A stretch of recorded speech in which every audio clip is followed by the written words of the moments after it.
You are listening to The Pilgrim on the 405 with Will Crist. Join him as he and his guests discover how businesses thrive in California. Well, welcome to this week's Pilgrim on the 405. We're going to spend a little time today talking about some of the barriers and challenges that businesses in Southern California, or businesses anywhere for that matter, experience in their attempt to grow. And I'm going to ask producer Paul Roberts to participate in the conversation. We'll have a nice conversation about, number one, what are the problems and challenges? And number two, what is it that the entrepreneurial operating system can do to help these businesses overcome those barriers and limitations? So, Paul, I want to tell you a little bit about what we do in EOS. Yeah, please. And then let's have a conversation about it. Now, the entrepreneurial operating system was put together a couple of years ago by a fellow named Gino Wickman in Detroit. And together with 175 other people around the world, what we EOS professional implementers do is we help people get what they want from their business. Now, I do that by providing a complete system with simple tools to help a business owner do three things we call vision, traction, and healthy. Now, vision means first getting the leaders in the company on this 100% on the same page with where the organization is going and how it's going to get there. Traction from the standpoint of helping the leaders to become more disciplined and accountable, executing really well to achieve every part of that business owner's vision. And then healthy, meaning helping the leaders to become a healthy, functional, cohesive leadership team. Because unfortunately, leaders often don't function well as a team, right? From there, as goes the leadership team, so goes the rest of the organization. And we get to the point where the entire organization is crystal clear on the vision, all much more disciplined and accountable in executing the vision, gaining consistent traction and advancing as a healthy, functional, cohesive team. Now, when we find a company that this resonates with, we schedule a 90-minute meeting to show them how to use EOS, the Entrepreneurial Operating System, to experience vision, traction, and health with their team. So, have you, Paul, you've seen lots of businesses sitting here in the studio. I feel like I'm getting a PhD in business, sitting here day after day watching dozens of entrepreneurs and executives come through this studio and tell their story. Well, what are the issues that you notice that limit them in their growth? You know, it's an interesting question because there seems to be themes that run through these discussions. And in the beginning, you know, most of the guests come in and it's like going to a networking event. How's your business? Great. How's your business? Yeah. Oh, wonderful. Couldn't be better.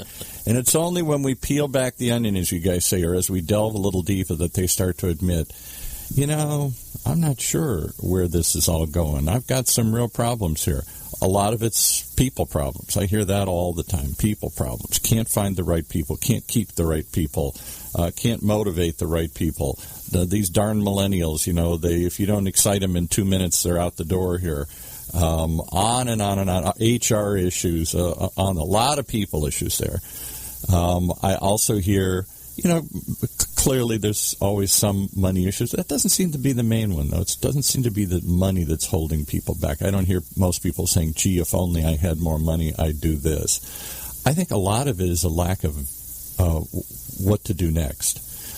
Most of these people are retroactive. They're reacting to stuff rather than... They say they're planning. They have meetings. They bring in corporate trainers. They try and have visions and values and where they're going. But when the rubber hits the road, I don't know that they're really turning those into action plans. Well, what we've found is that 82% of the businesses out there have people problems. Yeah. And they don't know how to handle them. I've seen so many employees who are in spots where they really don't understand. In fact, there was a Harris poll put together that said the majority of people don't understand where the company's going. Yeah. They have no idea what the values are of the company or what they're trying to do, and 50% of them don't even care. Wow. Now, if you're trying to grow, wouldn't you assume that it's necessary to have somebody in every seat in your organization who gets what you're doing, wants to be there, and is capable of doing it? Well, sure. They all come and quote this book that is now one of those touchstones in business, Good to Great by Jim Collins. Got to get the right people on the bus. Got to get them in the right seat. Everybody mouths these platitudes. But at the same time, they're complaining about how difficult it is to put them into practice. Well, and I mean, what I've discovered is that there's two reasons that business owners don't get the right people in the right seat. Either they don't want to because of the relationship that they have with the person, or they don't want to go through the agony of replacing them, or they don't know how. They don't know how to get the right person in the right seat. I've heard so many business owners say to me, in order to get a good salesperson, I've got to hire 4 or 5 of them. Yeah. 4 of them will wash out. Right. Well, what that's telling me is you're paying an enormous price to get that one salesperson. Oh, yeah. Because you don't know how. Can I give you another? This is my own personal grudge. And again, it's from 5 years of sitting in this chair day after day and listening to people all come in and talk about culture. Now, I don't discount the importance of culture, but I question whether these people really are doing this or whether it's just the flavor of the month. It's the thing you're supposed to say, oh, yeah, culture. We're into culture and all this. We were hiring the right people and the right culture and everything. And I say, really? So, and here's an example of that. We had one consultant come in, and she was talking about how, of course, every company wants to build the right culture and says all this. So she walks in the organization. She's supposed to be there to help them train their personnel and get this to be a more efficient machine, all those things. And she's walking around with the owner of the company, hundreds of people working for him. And as she was following him along through the office, he's spouting all this stuff. Culture, our people are our most important thing, and we really believe in culture. We put this first. And as she's walking there, she notices everybody turns away from him. Everybody runs away from him. Everybody suddenly buries their head in the computer when he walks by. Nobody's talking to him. Nobody's saying hi. Nobody's coming up and giving him ideas or information. She followed him around for a couple of days, and finally she said, "Can I tell you the truth?" He said, I hear what you're saying, but I don't see it being put into practice. I don't see people coming to you. I don't see you going to them. And he said, he kind of laughed, and he said, well, it sounds good. Yes. Well, yeah, and the difficulty is that these companies that want to grow, and companies that could make a significant contribution, not only in their products and services, but in terms of what the ancillary benefits are in terms of additional taxes because of their profits, right, because of the growth that they give, the purpose that they offer to employees. All of these great things that they can do are limited because they don't have a system for how to deal with the problems that they have. And let me tell you what those problems are. Okay. The problems of people, I mentioned 82% of the problems we see People's have to do the big with people. one. People's the one that scares me all the time. Right. I'm always afraid of people problems right. there. So people, lack of control. I'm afraid that I might lose control. Oh, boy, that's a big one for me because, for example, all right, we produce shows with you and others. If I put other people in charge of this, my baby, my idea, they're going to screw up, so I fear. And then I'm going to get fired, or I'm going to get yelled at, or they're going to impact the quality of what we're putting out. In so many cases, I find myself saying, it's so much easier, just get out of the way, let me do it. Well, sure, and there is a limit to what you can do. No, isn't that the truth? And that limit is in terms of sheer resources, in terms of the time that you can put forward, the energy that you have, and then thirdly is the expertise level. Yeah. Today we live in a highly complex, very sophisticated world where specialties are absolutely necessary. If I tried to produce my own radio show, which I believe I could do. Sure, everybody can do this. Right? Not a big deal. In fact, look at the do-it-yourself podcasters out there. For $30.95, I'll teach you how to do all of this. Well, yes, that's true, but it would take me time to get to the level of expertise that I require for my product. But I can delegate that to you because you have developed the expertise and the skills level our niche, to do this quickly. Right. All right. So quickly, professionally, and hopefully better than you can do it yourself. Right. And now, when people start off, they have a great idea, and they very often have to go against the grain of the culture. They have to go against the what we have always done, because that's what a new idea is about, right? Mm-hmm. And so initially, they really are getting the ball rolling on their own, and it takes all the effort that they can to get that ball moving forward. As the company grows, one of the mistakes that people make is that they start hiring inexpensive assistants.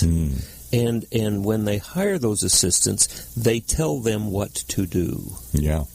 And they never really let those people take responsibility, either because the founder doesn't trust them, or doesn't believe they have the expertise, or maybe he didn't hire people who had that kind of expertise. Mm-hmm. So it really comes back to that founder, the business owner, and you can see it. I've seen it so many times when I sit and watch the office of the founder, CEO, president. Every day he's got a lineup outside. I look at his calendar. Yep. It's all people coming in to ask, what do we do next, Coach? Yes. I've seen that so much. Years ago when I did PR, and I worked with lots of entrepreneurial companies, and somebody once said to me, a business can't almost go to the next level until the founder departs. Because up until that point, he or she is almost guaranteed to try and keep as much control, as much involvement as they can. It's hard for them to let go of anything. Well, you can certainly say that, but there are founders who will let go. It's hard. How do you let go? Hard. This is your baby. This is your livelihood. Your whole dream, and you're going to... I remember once, years and years ago, I represented a company that at the time was very big and famous, Day Runner. They used to, when everybody had personal organizers instead of smartphones, when you had paper organizers. And they were the largest in the world. And they started this out of a house. And it grew to be, I don't know, a $50 million company or something, and sold all over the world. And I remember talking to the founder once, and she said, there are people in this building who are doing things that affect my business, my baby, and I don't even know who they are or what they're doing. That scares the hell out of me. Yeah, right. Well, let me tell you the story about the fellow who was walking in the woods. Okay. He walked out and stumbled over the edge of the cliff. Now, it's a couple thousand feet down from the top of the cliff. So he's falling down about 1,000 feet, reaches out and grabs this vine, right?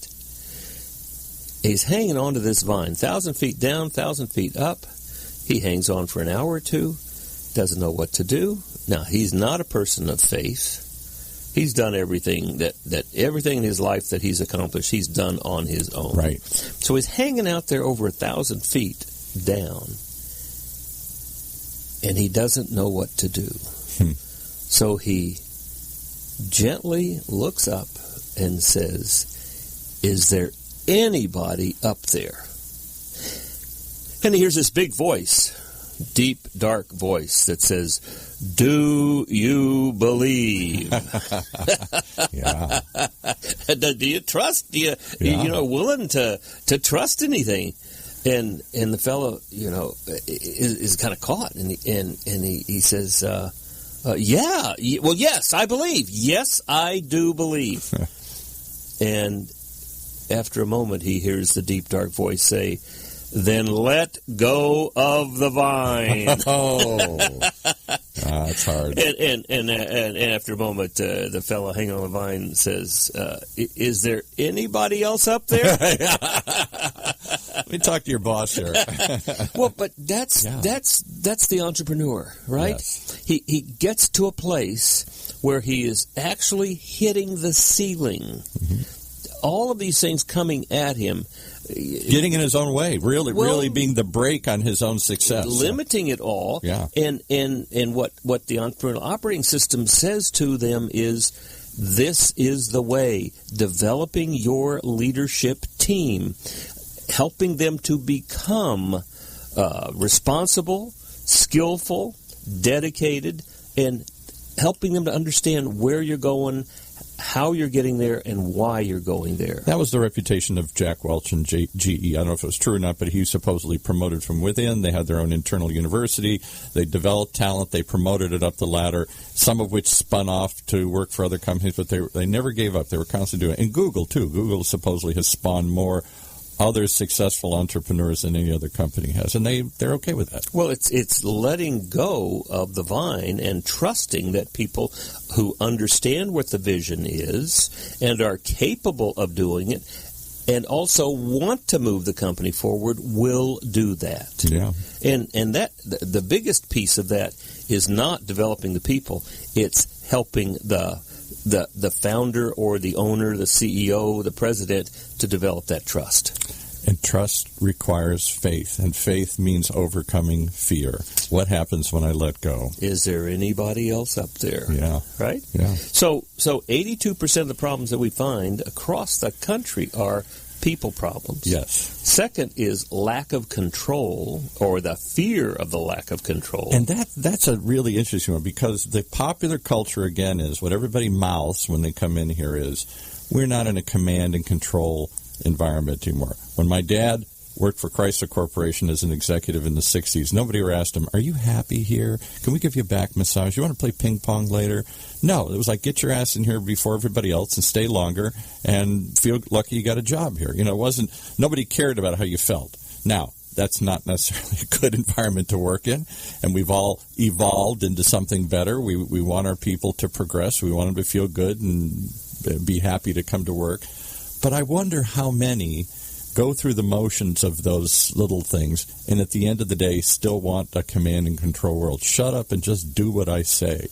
Oh, we would all like to have that happen, but is that really what we want?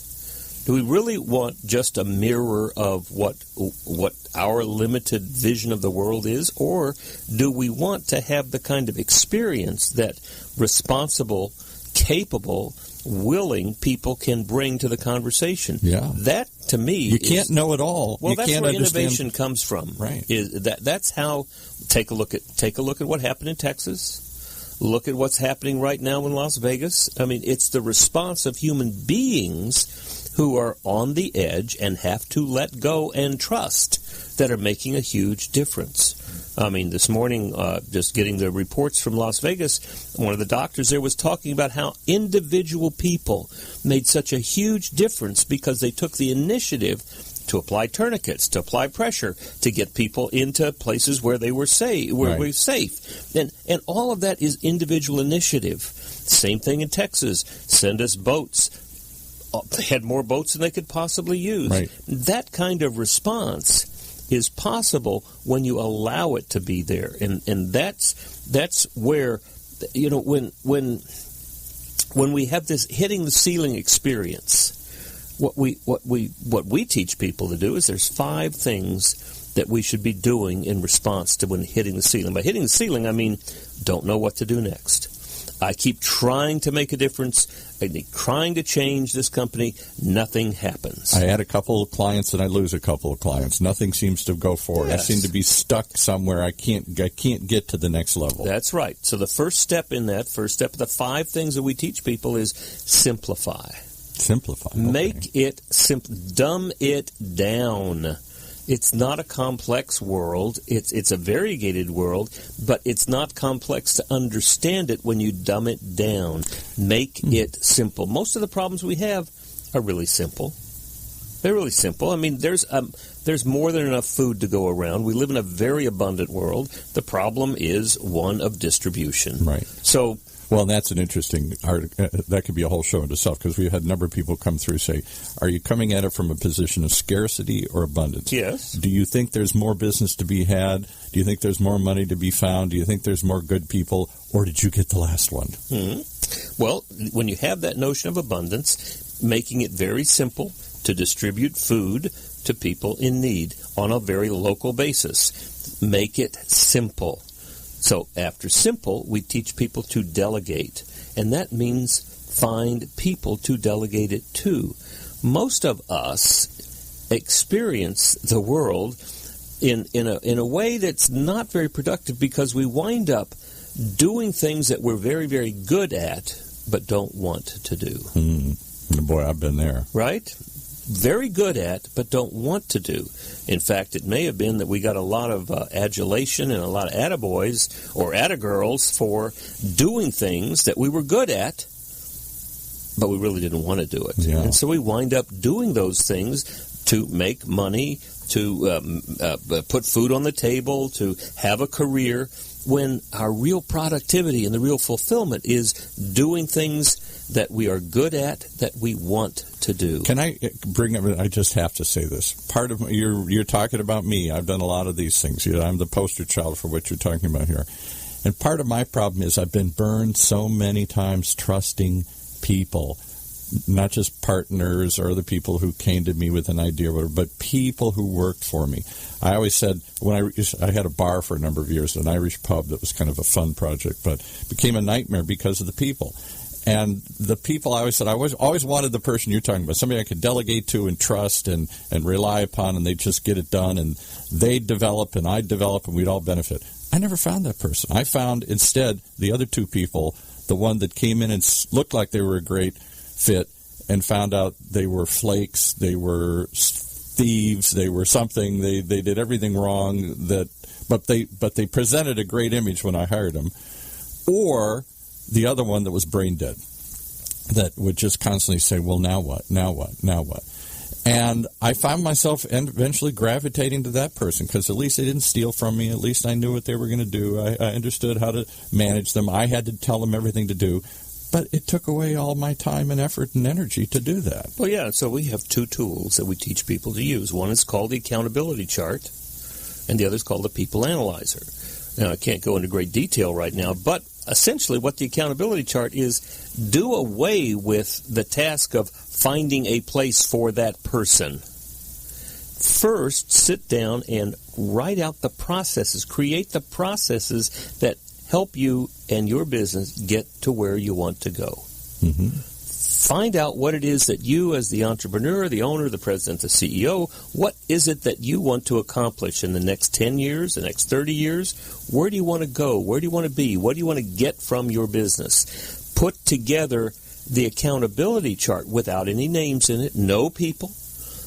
Put little boxes down there that represent the seats in your organization, and then put 5 to 10, hopefully closer to 5, responsibilities that seat has for getting the company moving forward. And then I'm assuming you have to trust and actually give them the authority. You give them the training, you make sure they understand how to do it, and then you let them do it. And if they flop, you don't immediately swoop in and say, get out of the way, let me do it again here. Oh, my goodness, no. What you're doing is, once you have that accountability chart, then we're going to find people who have 3 things. Well, 4 things, really. Number 1, we want to find people who agree with your values. Clearly. All right? Well, that's not easy. No, it's not, because of my other earlier point. I don't think most of us know how to hire people. I sure don't. Well, everybody I hired, I was disappointed. Well, number one, you have to know what your values are. You have to be articulate about it. You have to be able to give that to people in the hiring conversation, to tell them what values your organization has. Right. And if they do not have those values, this is not the place for them. But they all say they will. They'll mouth whatever they think you want to hear. Yes. And that's where, as a leadership team, we can begin to evaluate those people based upon the values of our company.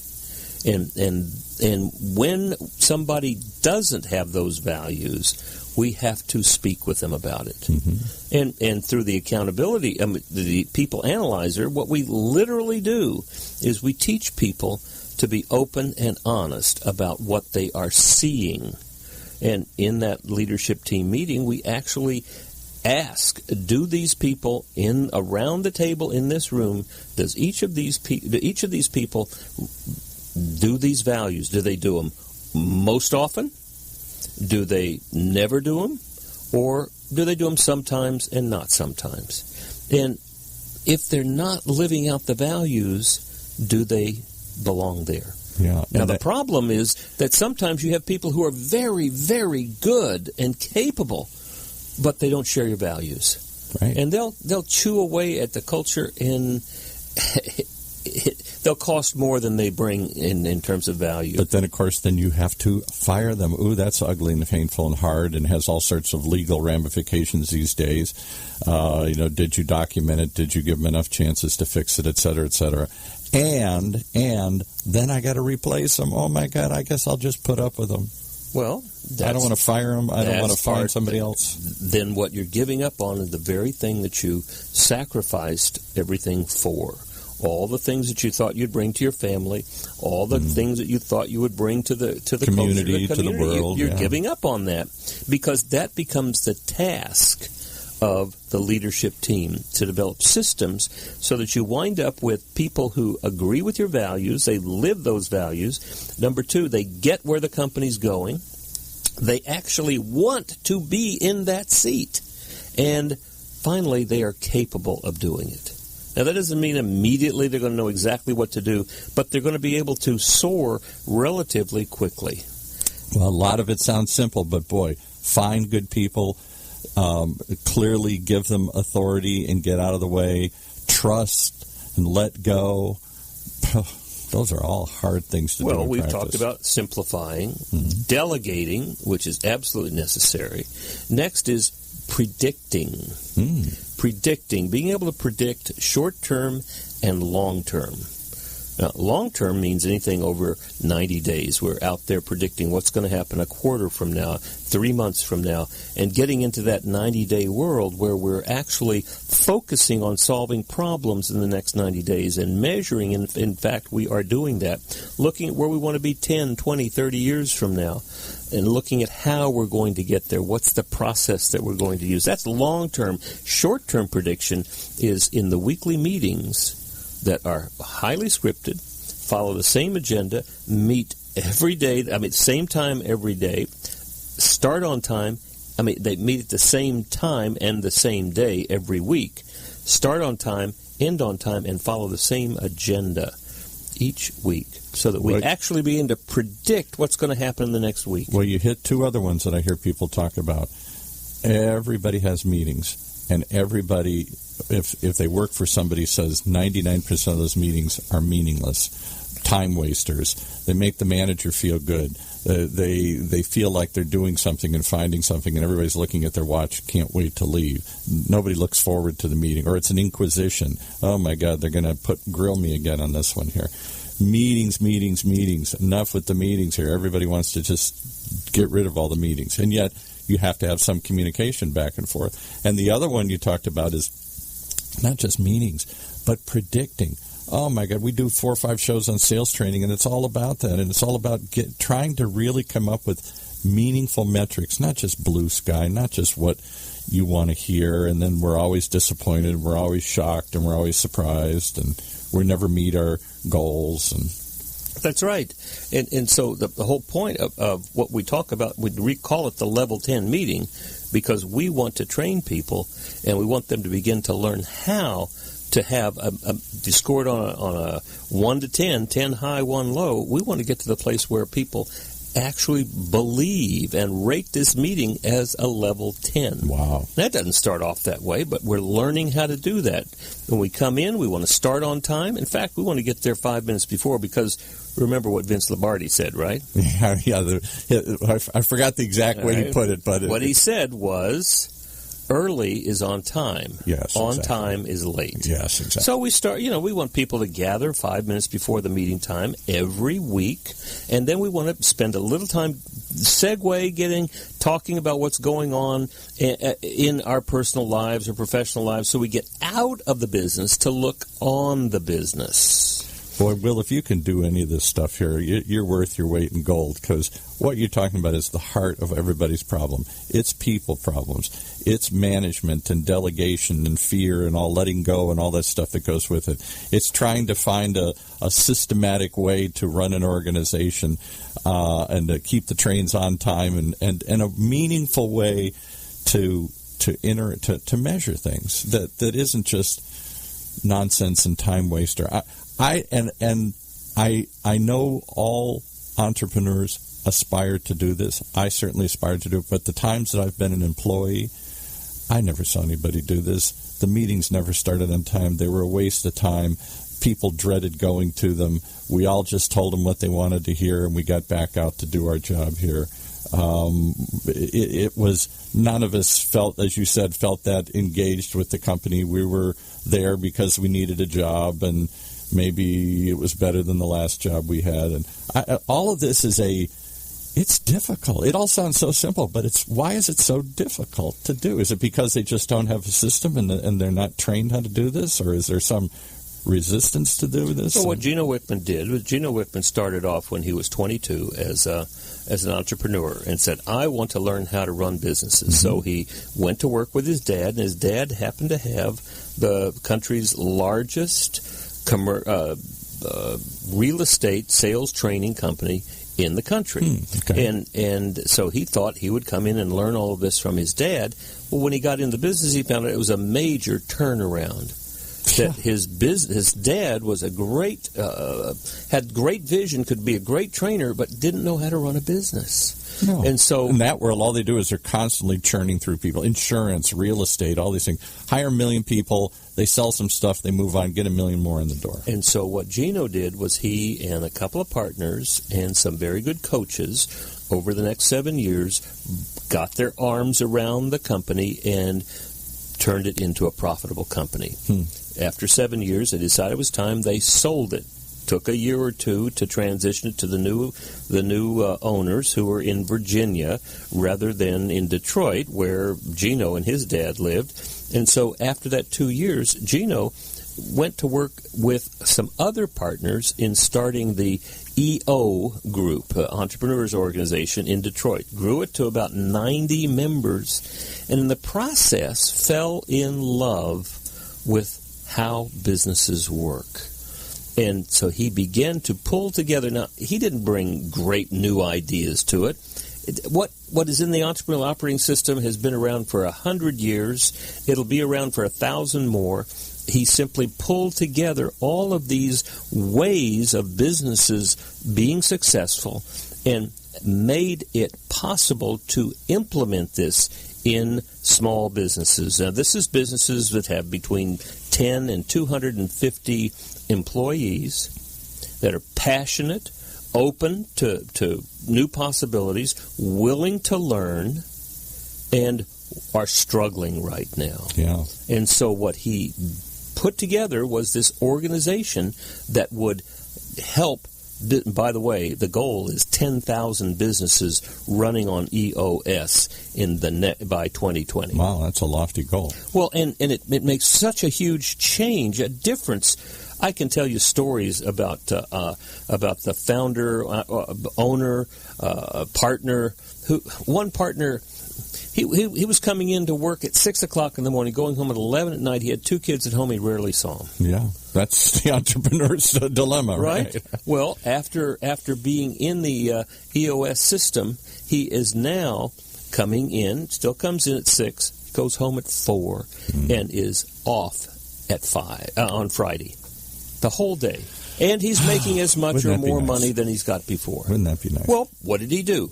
He and his partner simplified what they were doing whenever they came to a problem. They delegated. They learned how to predict both long-term and short-term. They began to systemize the processes in their business and document all of that so that everybody would follow it.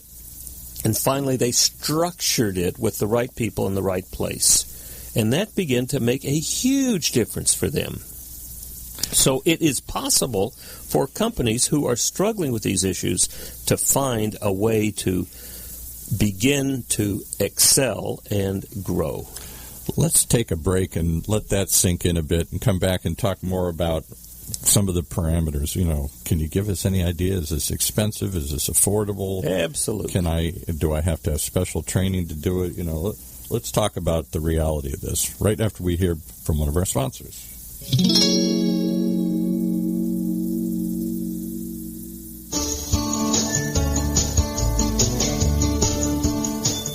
It's time for another tip from Sandler Training. Traditional sales training teaches techniques on how to eliminate stalls and objections. Some are fancy sales moves, while others are programmed responses. Sales is a conversation, and I don't know how you can memorize every possible response for every sales situation. Also, the prospect has usually heard these responses before and has been turned off by some fancy sales move. When you really think about it, the only person qualified to address the stall or objection is the prospect. Ask the right questions, and you will eliminate stalls and objections. And that's another tip from Sandler Training, finding power through reinforcement. All right, we're back with Will Crist, the Pilgrim on the 405, as he wanders through the maze that we call entrepreneurship in business these days. So we were talking, Paul, a little bit about how businesses can begin to make the changes that we're talking about. It's so necessary to get beyond these issues, these people issues that plague businesses. Yes. The lack of control that founders and managers fear, profit, the lack of profit, never enough profit, this ceiling that companies keep hitting. And unfortunately, so many of them, when they hit that ceiling, they're flatline or even dead, DOA. That's right, they die. But, you know, and I mentioned to you on the break, and I think it's worth repeating on the air here, is why wouldn't we need training and help to do this? Why do we all have the assumption that we can do this? Because now, for example, I have run my own businesses now in various shapes or forms, mostly small businesses, but I never had any training. I have ideas. I have inspiration. I have certain talents and abilities and drive and passion and whatever it is that allows me to put together a PR firm or now an internet radio station, other sorts of things. But nobody ever trained me how to manage people or hold a meeting or predict or control or systemize. Nobody ever taught me that. My father, on the other hand, was an executive for Chrysler Corporation, a VP, one of their top people. He started off as just a sales guy and worked his way up over 40 years. He did a good job. They promoted him to a better job and to a better job. Nobody ever taught him how to hold meetings or manage people or make predictions or create systems. He dealt with whatever system he was handled. He obviously found a way to keep moving up, but half the time he felt like he was a fraud, he admitted later on. Like, I don't really know what I'm doing, but I'm just going to figure it out and bluster my way through it. I'm not going to let anybody know. So many of it, and I've never been to business school, but I suspect they don't teach these principles in business school. They might teach the basic idea of how to break down a product into its core costs and how to, I don't even know what they teach in business, accounting and other sorts of things, but I don't think they teach you people skills. Well, people skills and a system for running a business. Yeah. And that's what this is about. This is about creating an operating system. If you think of a computer, you think of PC computer, and you've got an operating system that works. Clearly. You think of an Apple computer, you have a different operating system that works. And what happens is when you have more than one operating system, it doesn't work. Well, it just on a very real basis, many of these companies, as they get bigger or they acquire other people, they have legacy systems, something that was somebody created and it doesn't interface or work well with the other. Forget about the people. And I'll give you a great example. Again, this goes back a few years, so maybe I'm dating myself, but after my father left Chrysler, they went through some upheavals, and they eventually found a way to rebound, and they were hitting on all cylinders, and so they sold the company to Mercedes, another company that seems like one of the world-class ones. It was a disaster, not just because two different countries and two different cultures, because there was one was entrepreneurial and freewheeling, the Chrysler organization, the other one was staid and structured, and they never, ever, ever could integrate those two products and people together. They couldn't integrate the people together. And eventually, Mercedes spun it off at a huge loss. Well, and part of that issue is if we're thinking about merging companies, wouldn't it make sense to start off with taking a look at our values? Yeah, and our systems. Well, the systems are going to come out of the values. If we don't have the same values, it's going to be very difficult. So explain that to me, because that's, again, a buzzword. And I clench my teeth when everybody says culture and values. And everybody's supposed to nod these days. Say, yeah, culture and values. And then you ask them outside the meeting, what does that really mean? I have no idea. What are the business values? That sounds like so obvious, but I think it bears explaining. Is it just simply... Because, for example, I think it's taken the place of what used to be the mission statement. When I was a PR person in the 80s and 90s, oh, my God, we'd work on the mission statement forever. We'd get it perfect, and then we'd put it in a drawer. And it meant nothing, but it sounded good. We put it up on the wall. Mm-hmm. I suspect that for a lot of companies, their values and their culture is a similar exercise. They spend a great deal of time. They think it means something, but in reality, it means nothing in day-to-day practice. It's a feel-good, sound-good statement. Well, and that's why the way that we deliver our training to companies takes that into account. Lots of companies have gone out for 2 or 3 day wonderful experiences, creating a cultural image, creating a vision, creating a mission statement, coming back, and then it winds up on the shelf, hanging on the wall. Nobody deals with it. Or it's so nebulous it means I always laugh when I see restaurants and say, good food. Oh, you're the one with good food. Oh, I was looking for the bad food. Quick service dry cleaning. Oh, I wanted the slow service one. I mean, it's obvious. So let me share with you the values that I have, and that my fellow implementers of EOS system have. Yeah, because everybody says that and nobody ever questions. I feel like I'm the only one saying, does the emperor have no clothes on? Everybody says they're well-dressed and they've got values, and I say, you look naked to me. Number 1, core values, be humbly confident. Number 2, grow or die. Grow or die, well, yeah. Number 3, help first. Number 4, do the right thing. And number 5, do what you say. You don't yell first? I thought those are our values. I thought yell first comes before help first here. What was the other one? Sorry, go through those again. Be humbly confident. Humbly confident. So you're not talking about being a braggadocio. You're not talking about being swagger and that, but you're talking about at the same time. Every EOS implementer is going to be able to take on 20 to 25 clients in a year. Okay. And the process takes at least 2 years. So this is not going to be a huge public figure out there. So humbly confident. All right. What was number the second 2? one? Grow or die. Well, that one. And too often we are afraid to grow because one, we're comfortable where we are. My father used to say that life's a parade, and everybody wants to just stand still, and you can't. You either passes you by or walks over you. Right. So you have to grow. And too often businesses grow, and all they're doing is perpetuating the problem. There was years ago the restaurant chain, the Hard Rock Hotel.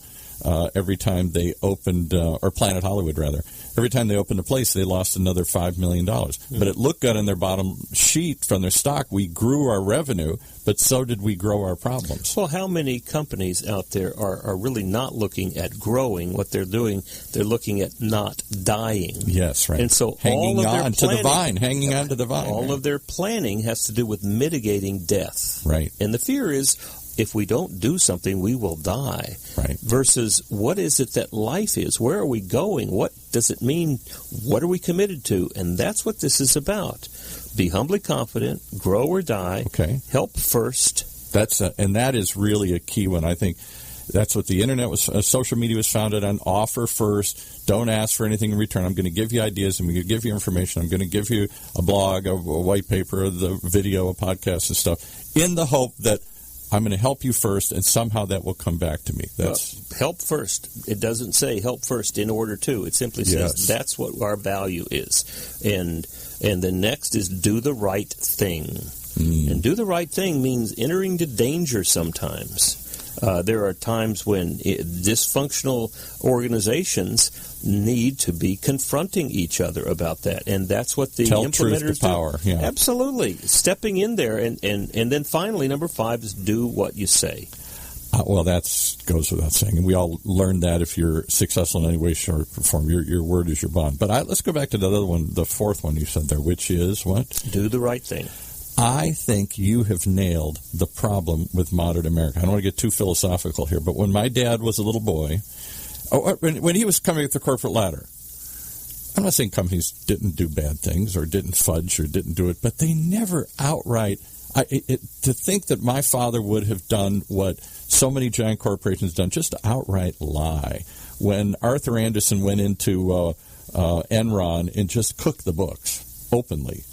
When Volkswagen openly said, let's put something in our catalytic converter that tricks the systems into thinking that we've complied here. I mean, those are bold, brash decisions to just not do the right thing. And there was a generation that came up, I think it was the World War II generation, that you might fudge a little bit, but you just wouldn't do it, not because you thought you were going to get caught, because it was just not the right thing to do. You had an internal, regulator there. Now it's like, what can I get away with? Uh-huh. If I can get away with it, I'll do it. And if I get caught, okay, I get caught. That seems to be the corporate culture these days. Right. Now, part of what we have observed is that the companies who can go out and spend 2 or 3 days putting this vision together, come back, it's hanging on the wall, sitting on the shelf, because they didn't change the operating system of their business. Mm-hmm. So what we do is we build traction. We put traction ahead of vision. We teach people how to use the tools that are going to help them achieve to get what they want from their business before we start talking about their values.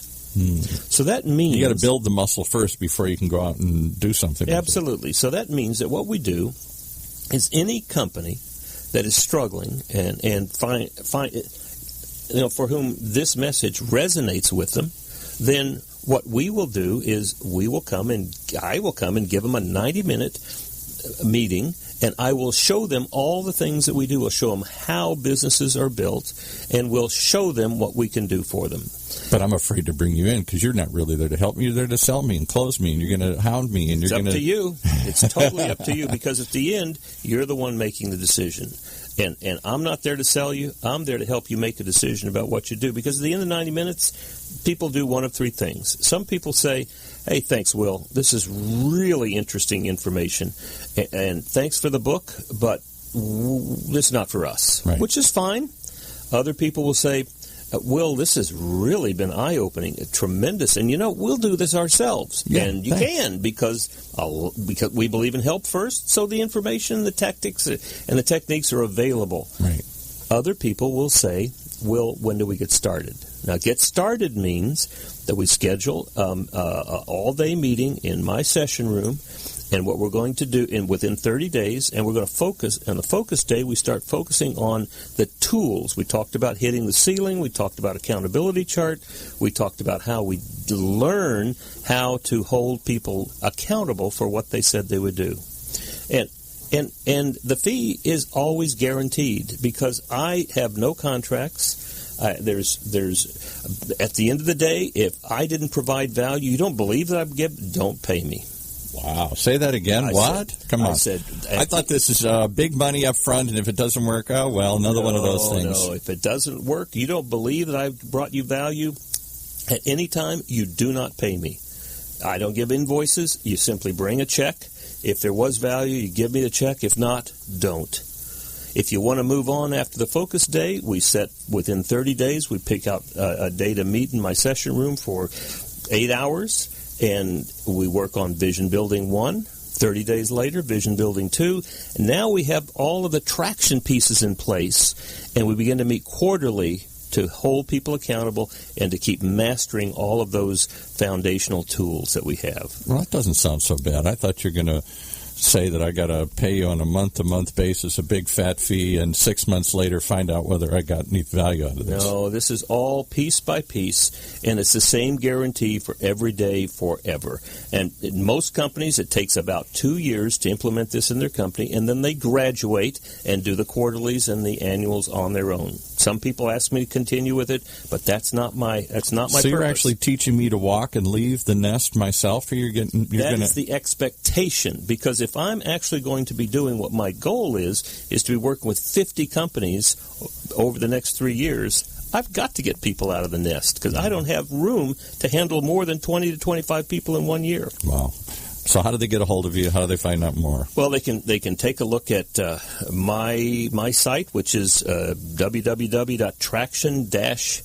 guide.com. They can go up to eosworldwide.com/Will Crist. They can look at eosworldwide.com for themselves. They can give me a call at 949-355-6013, or they can get me at a very difficult email address, Will Crist, WILLCRIST, no H. Right? Sometimes it sounds like there should be an H in there. You're that much of a savior to these businesses. Will Crist and here comes the difficult part. Okay. WillCrist.com. Oh, well, that's easy. Will Crist at willcrist.com. I think I can remember that. There you go. So if you are a business and this conversation resonates with you, call me. Talk to me. Let's see if there's a way to help you. Because I can't help everybody, but there are some people for whom this is going to make a huge difference in their experience of business, their experience of their family, their experience of their employees, and their experience in the world. You know, I'm reminded of the starfish story. Have you ever heard the starfish story? Guys walking along the beach down in Mexico or someplace after a big storm, and there's all these starfish flopping around on the beach, and they're all going to die because they've been washed up onto the shore. So he starts picking them up one by one, and some local comes up and says, "What are you doing, sir?"